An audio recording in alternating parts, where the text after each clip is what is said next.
Bon, déjà na réveil na deuxième film nanga où na sala na réveil na zo maman na chance.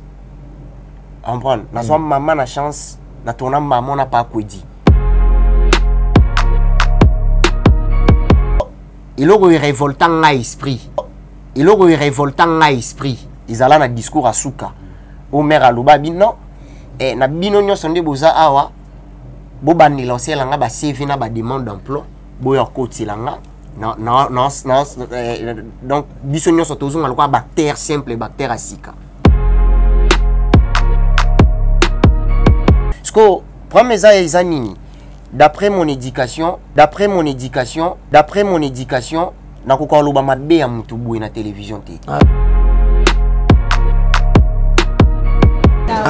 long moment des auditions, voici le moment des quotidiennes.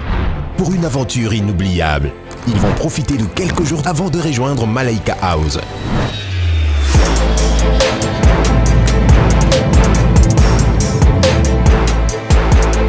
Les 60 talents de Madjabou Talent posent leurs valises à Zanzibar, sur des magnifiques plages, une vie de rêve, dans un hôtel face à l'océan. Contre toute attente, nos talents feront face à de nombreuses surprises. Désormais, ne manquez pas les quotidiennes de Madjabou Talent à Zanzibar sur YouTube et nos chaînes partenaires.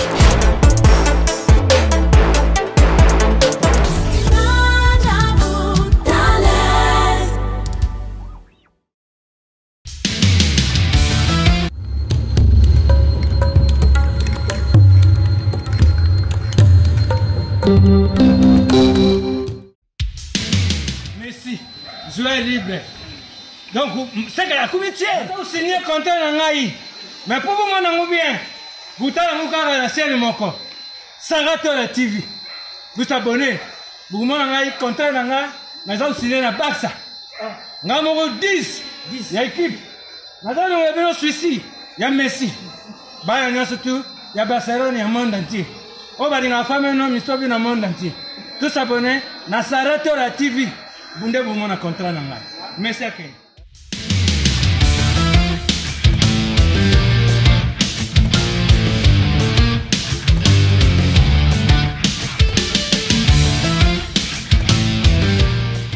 Bon de livre la plus noble. Blablabla dans le... L'homme qui m'a vu, donc il est mes ennemis.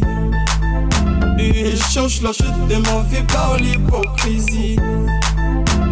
Je veux te comprendre que le fils de la nuit.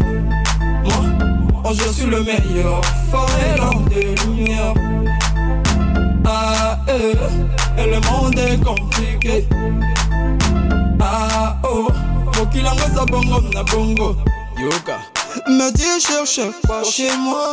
Ne cache pas dans ton assiette. Mais veux-tu que moi j'ai choisi?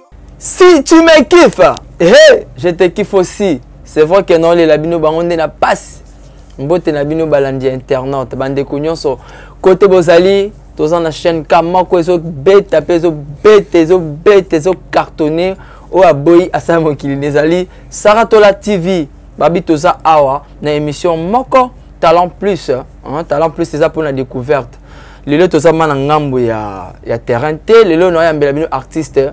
Na plateau ya Saratola TV toza awa. Merci Nabino Baeboza Kolanda biso. Merci na oaza derrière la caméra. Mukendi aba mukendi les polais moi na suka basuka babiende mutasimbi réalisation iya lelo. Na pesi merci na yemoko ingénieur 15. Yemutazali pona misapia wo le kota kata abamba bamba pour ma solongo ekende bien à la présentation c'est moi-même bon délivre bon sec la plume noble na pesi mbote na secrétariat kuna ezanani yemoko mama Brendos balobi mondele azanga pays yaza partout quoi beaucoup taille merci kanana sabinoke émission au talent plus et ça pour la découverte y a artiste dans génération nyonso hein aux comédiens aux artistes scripteurs aux artistes danseurs chanteurs non biso toza na lelo na mbeli bino artiste ndombe moreya yemoko pole ya ba pole mukendi ya basuka bana fungole langa plateau tozala zala judiciaire ndombe.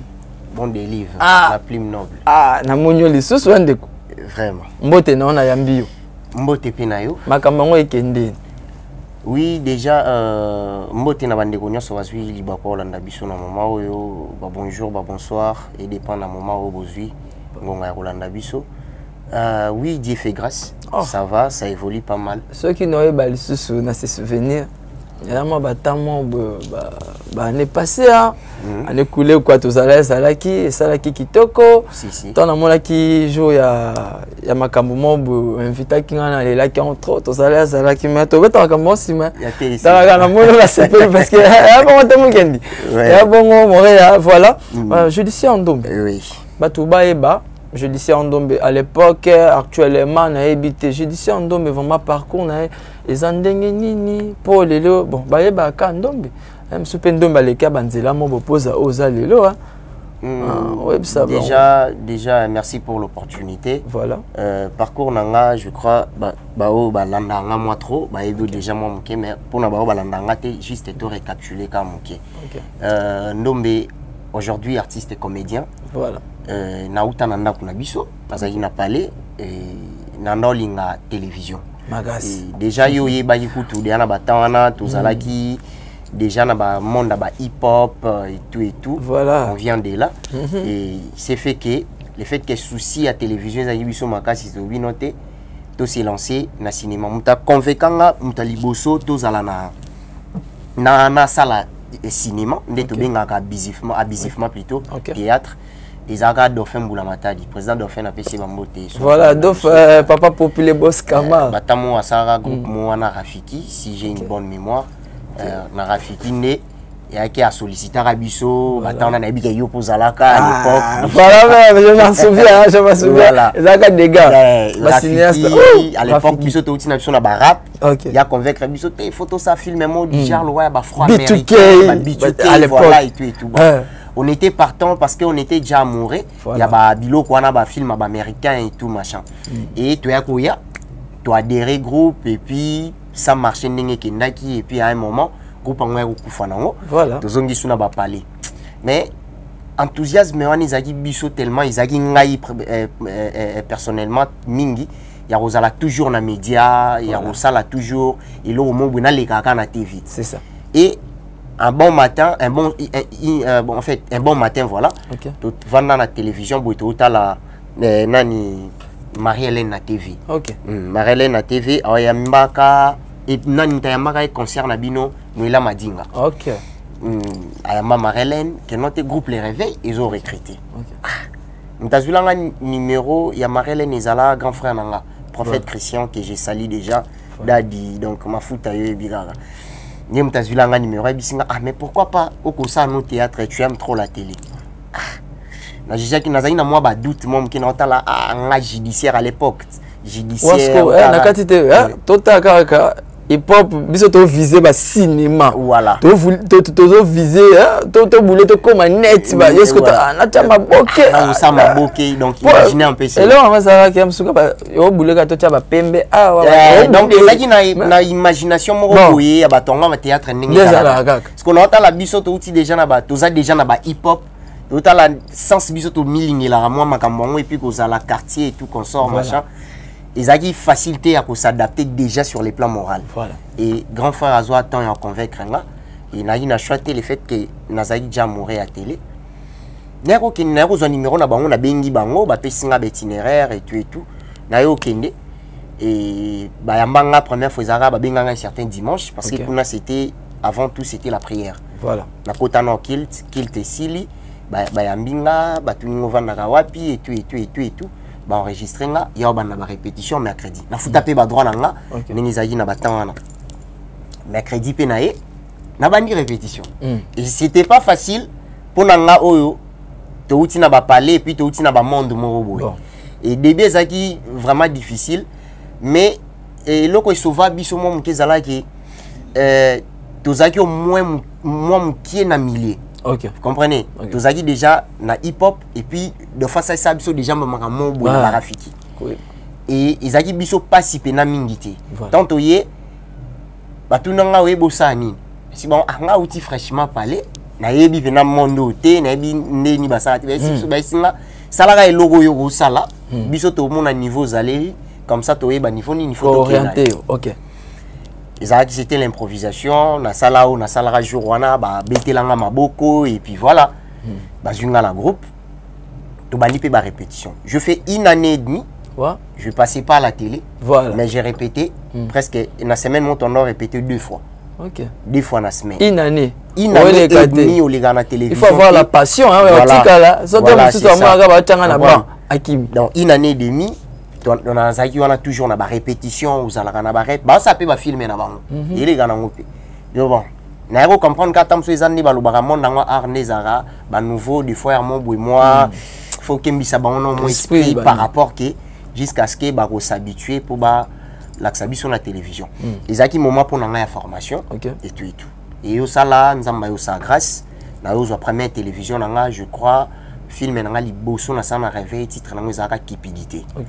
À l'époque ils avaient ba chaîne YouTube ils avaient et c'est ça oui ba non ça la pina ils avaient en vogue à l'époque ba nota la théâtre ba la cupidité na ba poto ba ebi na jouera na président Lianza aujourd'hui na jouera na Lianza na ba Maya Kalamu ba blo moi bon ils avaient première apparition na sur scène il y a théâtre ba pesi chance ba pesi la chance et ça a été ils avaient kitoko ponanga ezaki moment où efongola ki pe moi makambu na tawana et mère ya kotala no mangwa za pe na moi ba capacité et ça la deuxième film ba fini au joati mais na comprenait le moment na yoka mais na ça qui na réalisé kiango apparemment maman comment mokolo maman Marie-Hélène Ngondo il vraiment pose à l'épa na yé bande tourner nga na yoka j'ai tant ou dit OK il faut que ça mbela chi bon en fait ils allaient vraiment nini ndenge balobara na parler nyons tout bazana ba principe parce que azama pasteur ils en a ba ordre nango vous voyez bon on a déjà une connotation wana o bat ba pesa wana to na o biso to trouva sur place na munga na zona ngamo mabeti déjà du coup nous on vient na famille moïse chrétienne et tout voilà vous comprenez tant au réveil na s'adapter facilement parce que biso déjà dès nos bas âges maman noti na biso déjà prière si to komi na ba âge to kindaka prière et tant au réveil et première condition déjà zaki wana non si tu veux adhérer tu dois prier aussi avec nous voilà. Parce que Tozaki n'a choisi le fait qu'on aimait déjà la télé et puis le groupe Ezaki déjà dans la notoriété et il y a ça les Aïga y a accepté et il a déjà dérangé parce que je suis un chrétien vous comprenez et c'était ça et Koya Pewana ne Tozaki wana Ezaki prière ba retraite et tout qu'on sort Tozaki pena donc bien garni spirituel et puis physique côté on a déjà on a fait ça ba félicitations et belé voilà ce que ça ba changer on te bazon sondé ça là c'est ça que ça la ndenge biso to yebi wana vraiment mère continuer bongo et ça la biso tozala o tozalelo pourquoi pas pour na bandeko pe bazana sima et sunga bango donc bon nga na mekako tuna na kati ya groupe de réveil oui ozo déjà chance ya retourner na bana parce que na oyeba bien maman Marie-Hélène abana mi ko benga ba grand oya mboka mais à part kozana bato ya kokuta na réveil na carrière na yo retourner déjà na banani o amine na mboko bon déjà na réveil na deuxième film nanga on a sala na réveil na zo maman na chance comprendre na zo maman na chance na tona maman na pas kwedi papa kwedi wa doya oh na ebisio mais donc wana mbiaka donc il y a ma sécurité donc mbiaka pena donc il y a ma bé ya kemal c'est que ya za koko ba koko donc pas kwedi mère a pesa une opportunité mo na ba titre film wana za identité bana poto ba ebiso ki batala ngwa identité ouais ba mona identité ya maman Marie-Hélène to betana pas kwedi to betana nzoto na nzoto non lové na dans lokola na mwana ya mwasi na ye voilà comprenez non petite sœur ya mwasi na ye c'était ça et ngana ndo ya luka mwasi ne na ji mwana mona teka ba dendo et tout ba blomo machin et na ya luka siko ta bango ba ki na bourgeoisie parler za ki danger et tout oyo luka siko yo momi na yo na parler ya pas kwedi nzambe pe na la raté bu kutana siko na grand pote mo pas kwedi to ka pe na boy pas kwedi fongo la porte et puis première question elle a pe na genote vous chercher yosko ya mobo ya badendo wanchiki moi oyebi na ko s'exprimer te ni te et père pena beta vous cherchez na zone c'est là oui vous cherchez à comprendre maintenant que niveau mutu non sur la c'est que français on mais donc c'est un film oyo na lobaka ils a parmi ba film été kanga et propulsé na libanda comprenez donc on a déjà chance jouer na pas quoi dit donc c'est un peu ça. Ok, merci Toko revenir Lisusu. Nous prenons cette publicité, une belle publicité de notre lettre de beauté. Ils ont crème asika, ils ont pour na ba mi bali, ils ont azur, babi ba po et kitoko ils ont pour na ba mi bali. Parce que biso tout a déjà na Sarato la TV, tu as déjà azur. Mi bali tout, tu as na biso gamme. Ah. Et bon, déjà, prenez ça et on se retrouve juste après. Si tu me kiffes, et hey, je te kiffe aussi. C'est vrai que dans les labino, bah on est na passe. Bon de livre la plus noble. Blablabla dans le.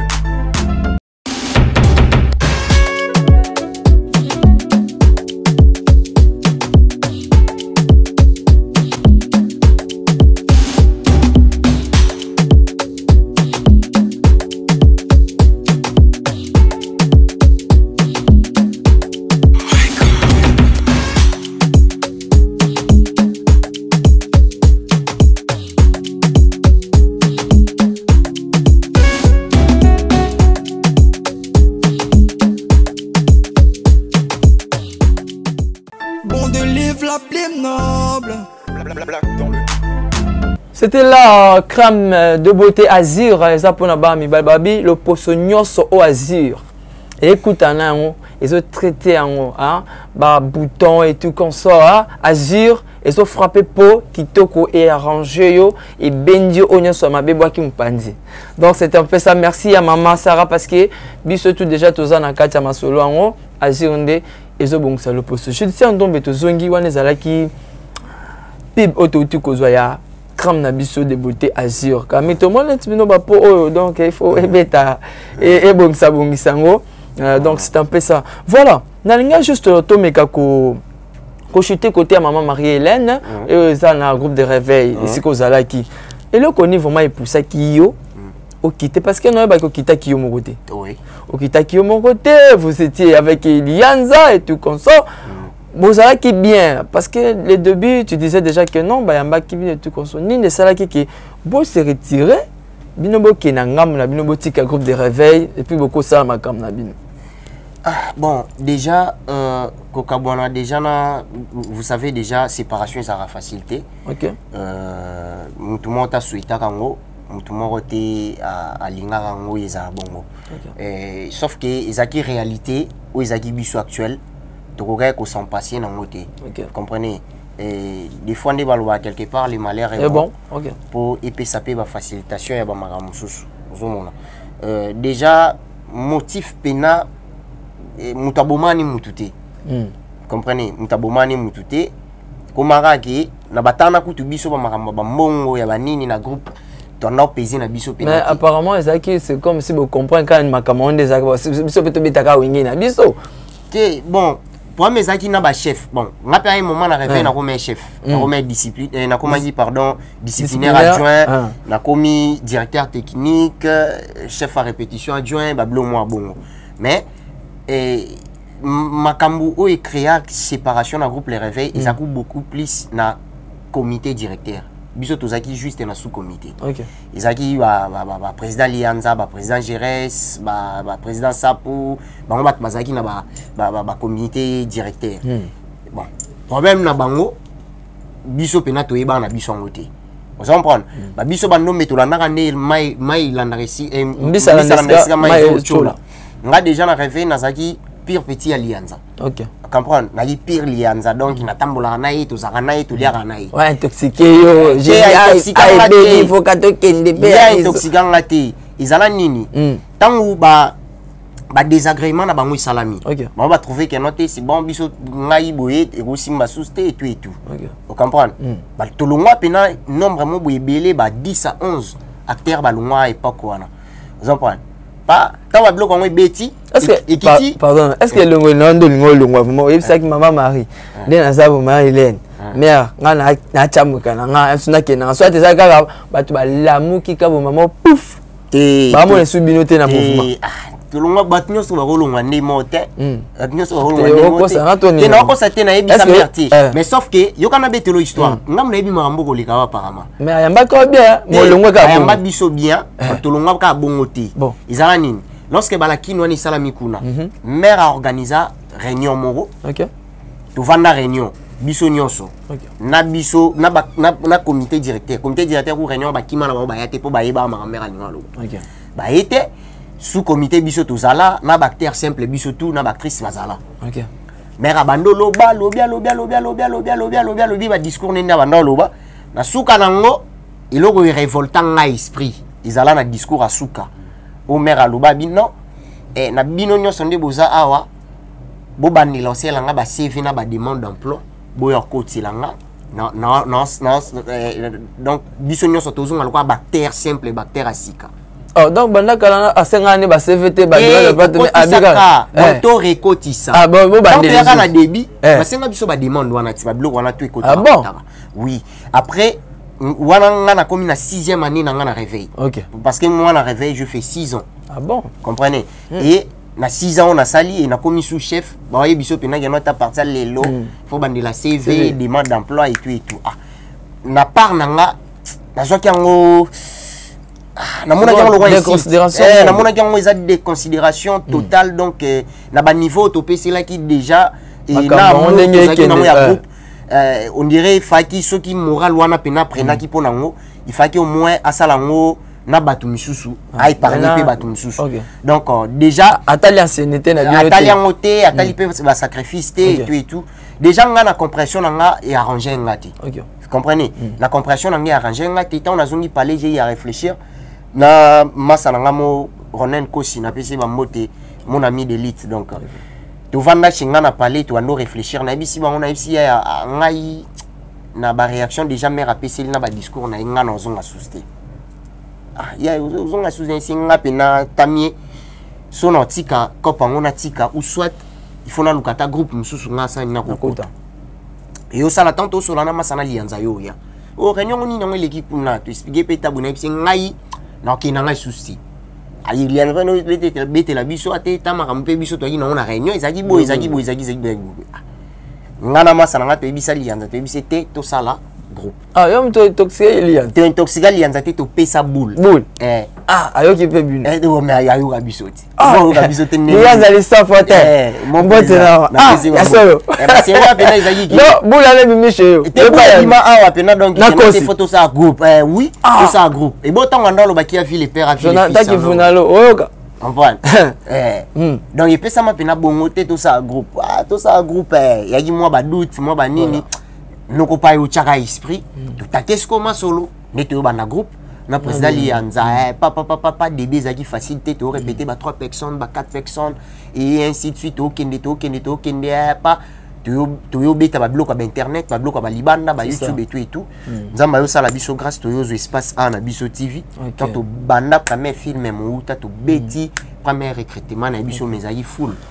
Merci Judiciaire Ndombe quand on est au ligne to na chute émission na biso apparemment makamongo zala ka ndingi to yesi ko na paramètre msusu quand muto pesa ki boule o pesa boule que to ça mouvement na biso groupe théâtre na bino pe bandaka te bandi pire petit allianza président na yo lelo je suis surpris wala mutako sa zate na yo ka lelo ke Ndombe yé pas commis na groupe na ye akasha ya solo to a comité akoma mon bozaka boya donc ozaki na lianza ko problème ni nezaki vraiment que non poso total la bagage belé obino bosali Judiciaire Ndombe azaki kaka wana na lianza siko lelo oyo singa ekata na lianza na ndenga faux to na ndenga vrai et na ndenga bien soit ezaka yo po bike ngape Judiciaire Ndombe na azabu na kokina nga c'est ngape na beta na nga ba plan na te monde nga compliqué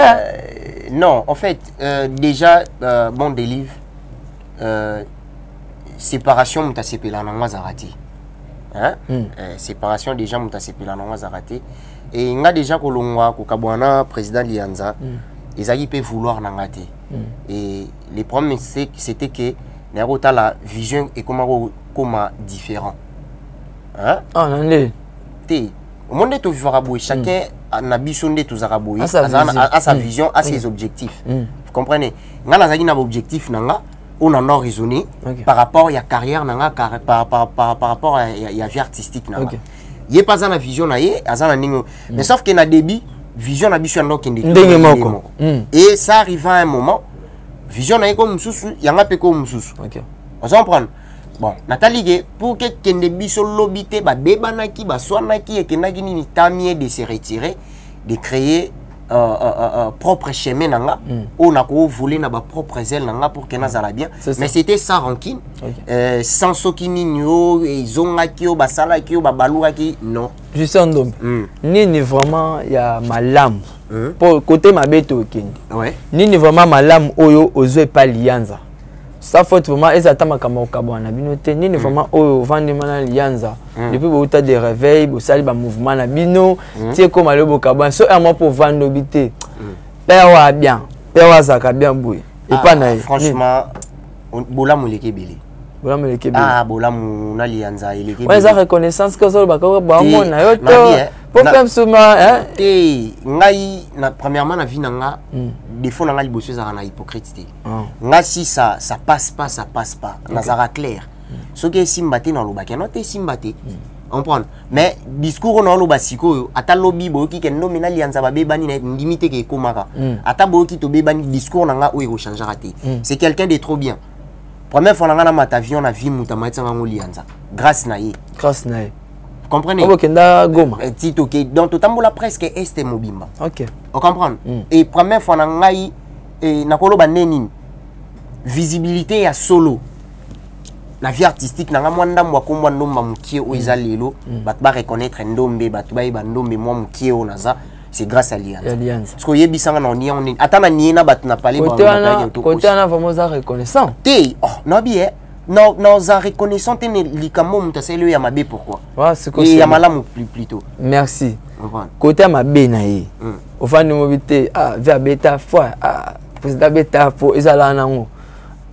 Bon, siko ba défaut mon bezakana na sota mobilité ya mo ponyongi parce que mutu. Tu ça la cache lelo to kitato mata. Ya ka pona vouloir na hote. Et go ya pe na bilo mo asisi.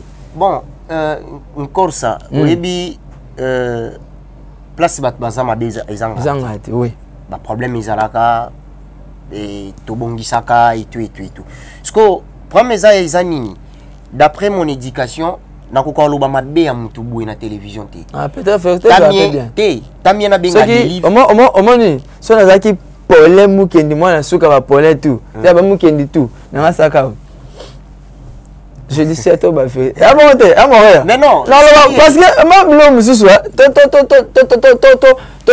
quand tu as libanga mnete za na senango il fallait nazaka polena nito ataka ta maboko pembe te kasi toi pembe mabe na ye soit défaut mo bwana kato te nga pona nga malianza ma na mona ka olobi bolamu no betela mo ba marteau to martelang ma que to pas que te et là on a trouvé peu mabe pas lianza ta bubu mais na ezala nango te yango na utolo banwa te yango na biso na famille nyoso problème ezanga et surtout place bat baza makambo ezala kaka et nga ba mabe na ye ba défaut na ye na nazala hypocrite envers ye. Voilà. Ba défaut na ye nazala na ye tout droit au but na ye bisa ye boye yanga na ye 1 contre 1 prise tabo ça la faute tabo tambola faute tabo ki mabe photo ça bo fo bo. Moi je suis comme ça. Ngata na be baina au délit. Ne pense même pas elo moto sala en secret. To mabe mo sala en secret. Na ya na télé na be tango te asala nga boye asala non. Non, mais son on peut sa président conseil siko na ye bisega prise. Ba conseil on appelle ça na coulisse wana. Ba mabe on a loba wana ke o sepeli sanga te arranganga te yo mo poza na nga d'accord ebisinga te ndombe wana raison. C'est que yemo ga changeango. OK. Et sunga biso et ça la bien pour na bandeko za na bango vraiment. Donc, merci judiciaire Ndombe, nous attendons vers la fin de notre émission. Nous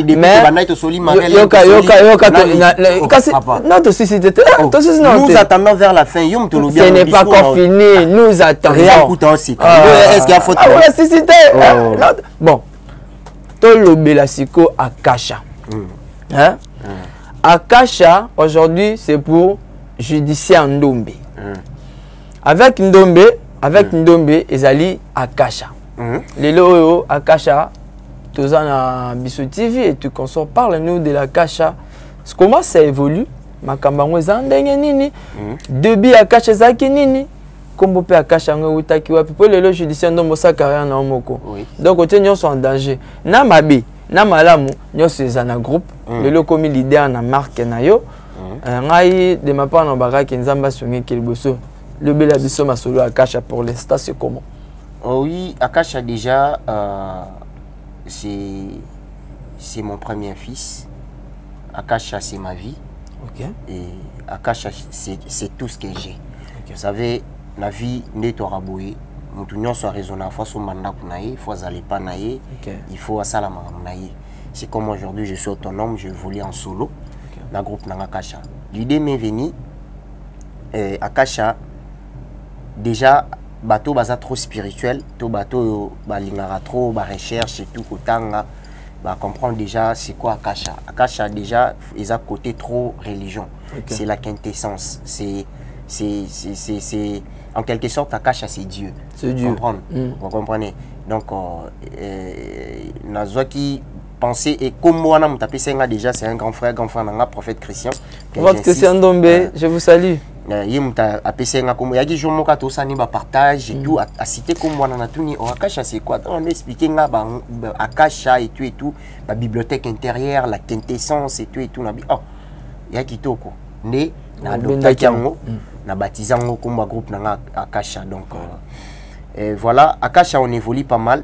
Dieu nous fait grâce. To évoluer to kende to les cannabis TV to les gars chaque vendredi déjà Lelo to les gars chaque vendredi à 19h pile groupe Akasha Ibandi et rediffusion en chose à jeudi na 13h donc filmer les cas déjà et les cabisos que ça mon ex ils a filmé mon boy voilà filmé mon auto soit qui vraiment temps en coma tout soit qui temps en réalisé tout ça là on a des conditions où il faut dire tout ça là na sirba na poto coup déjà batalango et les cas na Leke TV je crois les cas na Leke TV donc bana poto batala talango déjà ah oui les cannabis TV donc chaque vendredi à 19h et puis jeudi à 13h tu répètes à chaque mercredi et puis vendredi nous avons bisoka ah na Kauka avenue Bongina numéro 1 ah mais toi va voisin juste en face à l'université catholique donc tous en mercredi et puis vendredi donc saute aussi si na zone rapide pour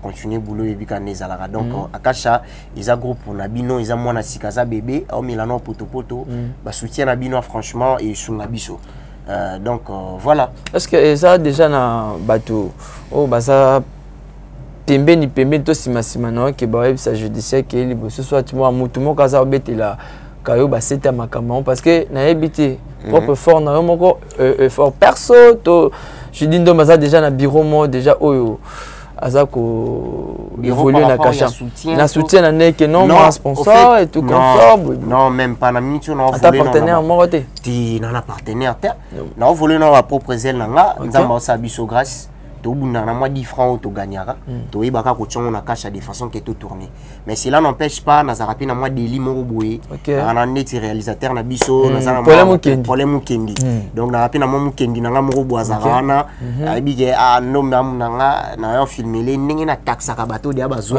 no me na taxi na moi ndenge mo boye par rapport donc moi bazali na za bali Jonker du Barreau maître Dem les Kalachnikov du Barreau maître Benoît Kabengele bazali prophète Christian Ndombe que je viens de citer ici bazali Badou Makou tous les délégués puissants bazali donc naza na mon équipe moko boye le problème c'est que naza très bien entouré peu importe les lots aux anos na mongoté ton entourage na ngambongo ezate mais au moins bazana nous na conseil ya bien au pesanga ou faire avancer na carrière nanga donc j'en suis fier avec eux ya ozana bango na ba conseil na bango et permettre ngana évoluer na avancer donc comprenez est-ce que monde ngo vraiment nde oyebeli okoka ah dili lelo nana ba 9e année nanga na carrière siko na kokate ndeni okoka na kokate ndeni ni groupe ovani mabwete te yoka to batuti to na ya question ovani mabo nde concevoir elo no lelo kande makamango zo kene okoka po ba komo ebisa biso ke lelo yo ba monde ngo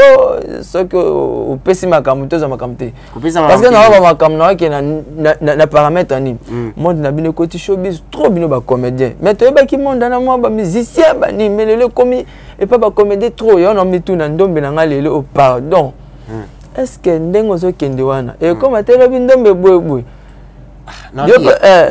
Zana au moins clair la question comment ndombe boy neni. Cela veut dire pesa makambo pesa sima ba on ba beti pose peu makambo. Pesa sima neni ko kuma PD. Yango kana lo bat. Pour moi non ba bi mikolo bino botombo ki makasi. Tindo ndombe pasa lo ne pona akena moi na valo wana tête. Tondingi na bien. Bato ba simba ba kisi bato ba kenda kokoma ba PD moni ne tora boy toi muto azara instinct nyamara na ngote c'est bon comprendre oui il faire réfléchir ça muto bike est-ce que makambo lo ba lelo to saka asolo bebeti banini mo boto ko bimiselo pe mission oui tala so nzamba pesa succès ti musa nzamba pesa succès ti tamina zaka mukie o apesa nga onaza o na bien na kokoma ngopona lukani pour na salon pour anini kasinana vous comprenez yaya moni gampo tenkolo a capable ya longola mutu na zéro a commissi épée na grandeur mo wanga pe na bana siko mutu mais na monde na bien sko nga pesa anini azora o ayo izalaka na onzamba chakati na bige delita msusu abonga na 2022 comprendre toi na 2021 yo pressé na ko luka kisi bazoka ba bendeli yango yo songo mobimba ba patience ko ndam et na sacrifice les sous comprendre so pena to se concentrer pena to sambela to genaka pour na makambo to sala c'est difficile pour échouer voilà comprendre nga lobaka vie artistique na nga les offrandes c'est ça comprendre na sala ba jeûne et prière et na sala ngoti lelo na priaka sans cesse et surtout na makambo na nga oyo je me sacrifie vraiment na ba prière parce que yebisa nzamba pambola nga tendeni nzamba opesa nga tendeni et na beta tolo na loba er mon boy moi kombo mukeo iza mukeo ndeza lelo bo c'est grâce à Dieu c'est bon comprendre mais ça bat msusu pa yebiso ke nga simba bakisa ba danger so epena boka tamsu nga leki na nga pe ya nga mati ba viona tamboli ba est ba nini et tout kana nzambe o siko na otike neni voilà je sais neni non si tu me kiffes je te kiffe aussi. C'est vrai que non les labino baonde n'a pas si balobi émission oza pour na ba découverte babi bon délivre bon c'est que la plus noble lelo azala ki na plateau asali de son tete alingaka ya mbana Sarato la TV artiste ndombe yango toza awa judiciaire ndombe bon délivre to ngito koma na biso déjà na point final na ngika na tout na ka question asuka pour na clôturer film ozo ça comment nango pesi ozo le kamikolo mon ex et ça qui film réalisé pas na yo film écrit pour toi par toi ou bezaki batumsu ba chema ele ça am sundomba vanda mabu a écrit, a réécrit, a sali, peut-être a bandé, a réécrit, sous des communes le batubala. C'est nga déjà ba film na ngani so na chakara. Oui kota kana internet, awa et tout. Na komangonga moko. Voilà. Ah ouais. Vous avez la tête. Merci beaucoup. Très bon but. Nzamba sa biso grâce, sa biso grâce toi na sans réfléchir, toi na grâce wana il y a mettre un mot sur papier et puis toi na sans y a diriger tournage parce qu'il y a la facilité. Voilà. Donc voilà, ngamom na komaki idée yangamoko écrit par moi-même et puis dirigé par moi-même et j'en faisais aussi partie à réalisation. Ok, merci vraiment, nous sommes là pour mettre temps fin pour ça. Je sais donc si vous avez un message, vous avez des dédicaces, vous avez un mot à dire, Nabatubola Nabiso, au Bazali, par-ci par-là, dans le monde entier, au Bolanda Sarato la TV, vous avez un mot à dire et puis on va clôturer. Déjà, s'il y aura un mot à dire, non, on va déjà fanatique Nyoso Bolingara Ndombe, bon continuer à soutenir Ndombe, bon continuer à soutenir Ndombe, artiste Nabino Yeyo, to bunda, to kominante, to luka to koma, to lingana, to sa malamu, artiste Nabino Azawa, ba ope ba ana besoin ba joindre nga. Bako benganga na plus 243 89 711 86 68 plus 243 89 711 86 68 na bureau te ayambelanga ba téléphone dans so bengi ozwanga moko donc voilà quoi artiste yeyo la porte est grandement ouverte na batnyo so bana besoin de soutenir artiste na bango donc pour les salutations na pesi ba mbote belé déjà na Jezi Maye wana na moni bongo na banenga ba mikili na ba France kuna Jezi Maye donc full option ya bisanga ndombe konaka glace na kati ntima to sala ngande to solaki na bika décembre ngo et puis senga makambo ezali Jezi Maye bambote belé Gauthier mana Mofasa mon ami depuis États-Unis bambote na yangwana donc bambote belé na Véliane Twingo depuis la France, bambote belé place aux Ali, Chancel donc yakati bambote belé place aux Ali depuis Belgique.